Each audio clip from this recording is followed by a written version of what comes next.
Jackals TV returns to the airwaves for the Jackals' final game before the Christmas break. This will also be their final game in the C Division in the 30-plus league at the ASHL. As after Christmas, they'll be returning to the D Division where they play most of their seasons. So one last game at this higher level, playing against the team, the Black Aces, that they lost to 7-1 prior to this game earlier in the season. So it's not expected to be an easy outing for the Jackals in their last game prior to the movement. And they're also facing some lineup challenges as they continue to be out a number of players, and has thus called up 3 spares for today. Jay Lawrence, Troy Bannister, and Brad Haber all playing as spares today to compensate for the fact that Lloyd, David, Bob, Darryl, and Chris Marshall all unavailable to play here today. So let's head to the first period and see how they do. And it's far from the ideal start for the Jackals. Off the faceoff, they win it, but pushing it back to the D, the Black Aces player intercepts it, takes it towards the net, pulls it to the front of the net, and it goes through Sean.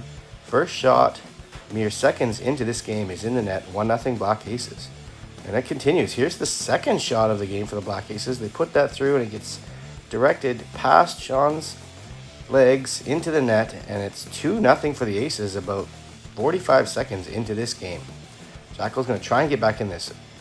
Darwin with a chance of his own, getting behind the defenders, but he can't slide it between the legs like the Black Aces players did. It remains 2-0. Here's a rare giveaway from Brad as he throws that up the middle. It gets intercepted by the Black Aces player. And a nice glove save from Sean to keep it out. And he's going to have to keep it up. Here's a nice 3-way passing play that creates another breakaway down low, and they try to slide it through his legs, but this time Sean's got it red, and he keeps the legs closed and keeps the puck out. Here's a shot from Bruce, and Troy gets it right in front and takes a tumble just as he's about to slide it into the empty net. But then Jared gets this puck from John off the wall, and the goalie isn't reset yet, and he just backhands that into the empty net. And the Jackals are back in this one, cutting the lead in half. It's now 2-1. More chances for the Black Aces after that. First they get this backhand shot towards the net that gets deflected out.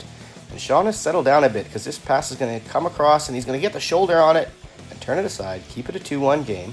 So Jackals back down the other end. Gary takes that shot and goes off the edge of the net. Then he throws it out front to Rob, who gets it towards the net, and it bounces out through Aaron in front. And the Black Aces come back the other way, go around that player, and then go to the backhand on the short side and slide it home. So a good chance at one end turns into a goal at the other, and it's now 3-1 for the Aces.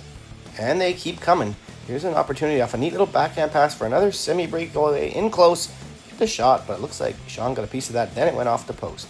So back the other end for the Jackals. Aaron making a nice move to go around that player, then ripping it just past the ear of the goaltender there. Puck comes out so hot, it bounces past Bruce. That's going to result in a 2-on-1 the other way for the Black Aces. And rather than pass, they're just going to shoot it past the blocker of Sean. And it's now 4-1 for the Aces, similar to last time where a chance at one end, goal at the other.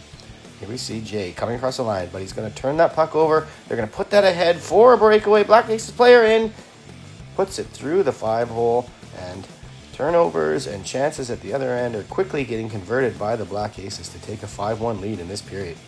And thankfully for the Jackals, the period's almost over, but with just a second left, the empty net is there. That player can't quite get the wrap around to go in, kind of hitting the post. So we're going to move to the second period now. And here's Darwin coming in on the right side. He's going to throw that across, and it just goes past Chris Weeger's stick, looking for a chance to make this a 5-2 game. Off a face-off in that zone, Brad stumbles with it a little bit at the point, gains control, throws it back towards the net, and Jeremy's there to tip it home. And so the Jackals have narrowed the lead now. It's 5-2. And here comes Jer again, looking for a second goal.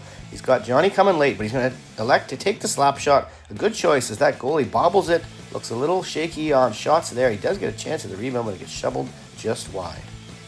Next we see Darwin helping Bruce out along the wall, and he's going to flip that puck out high, and it dies right on Aaron Hogan's stick.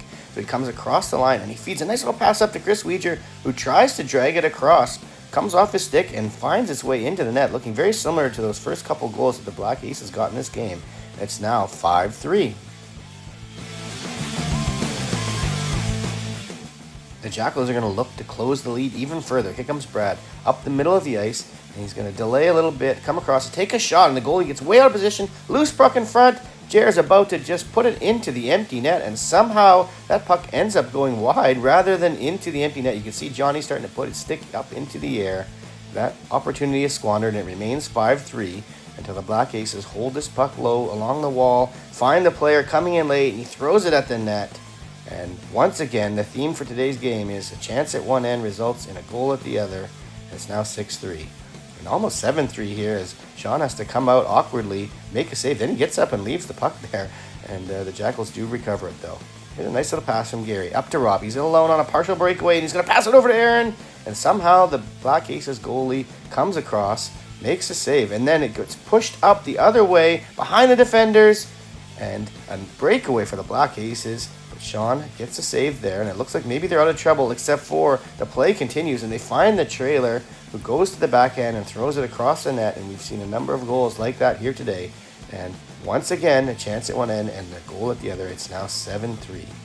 Second period, winding down, and as the period is about to end, Bruce is going to take that player down. So at the beginning of the third period now, the Black Aces are on the power play. Again on the rush, they're going to slide that across, and it's going to bounce off the defender, go to the late player, but Sean makes a nice save, they turn it aside. Now here's an awkward goal as the Black Aces are on the forecheck. Jay Lawrence picks that loose puck up, and he's going to cut dangerously in front of the net. Sean does not track with him, and that Black Aces player on the forecheck just chops the puck off of Jay's stick into the empty net, and it's now 8-3. Another gaff here as Bruce is going to turn over the puck at the blue line, and it's going to get passed over the player in the middle who's going to walk in and just put it over top of Sean's glove. And the floodgates are wide open now. 9-3 lead for the Black Aces. Jackals are going to earn a power play late in this game, though, as Brad is moving in and he gets pushed down by the Black Aces player. That's going to be an interference or a roughing penalty. And so here we see the Jackals on the power play. Aaron's going to walk in, take the big slap shot. This time he doesn't whistle it by the ear, but he whistles it by the post. It goes wide. So the Jackals unsuccessful on that power play, but they do keep coming. Here we see a nice little back pass from Darwin, who finds Jer, looking for another goal there. Had some space, but somehow the Black Aces goalie makes a save. But it does eventually come back to Brad, who rips it low on the blocker side to make this a 9-4 game.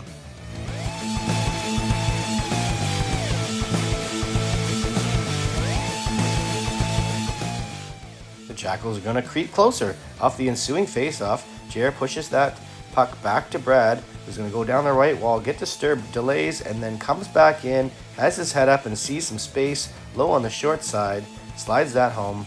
Now it's 9-5.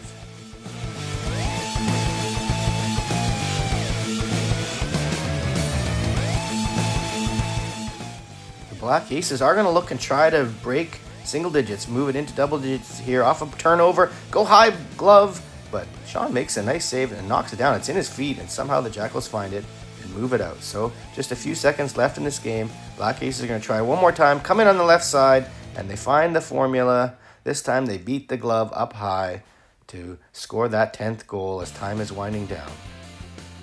So a big 5-goal loss for the Jackals in their last game in the C Division. They'll be happy to move down to the D Division after Christmas. Let's have a look at the stats for today's game. You see there both Jer and Brad with good nights on the score sheet. 2 goals and an assist each. And 7 different players getting a point here tonight. So let's have a look at the overall stats. Jer working his way up the ladder, 1 point behind Rob for overall points lead. Leading the team in goals now with 8. And Brad up there with 2 points a game, 5 goals and 5 assists in the 5 games he has played as a spare. So that's it for this one. The Jackals' next game will be in January against the Minnesota Nighthawks, old friends. So we'll see you there.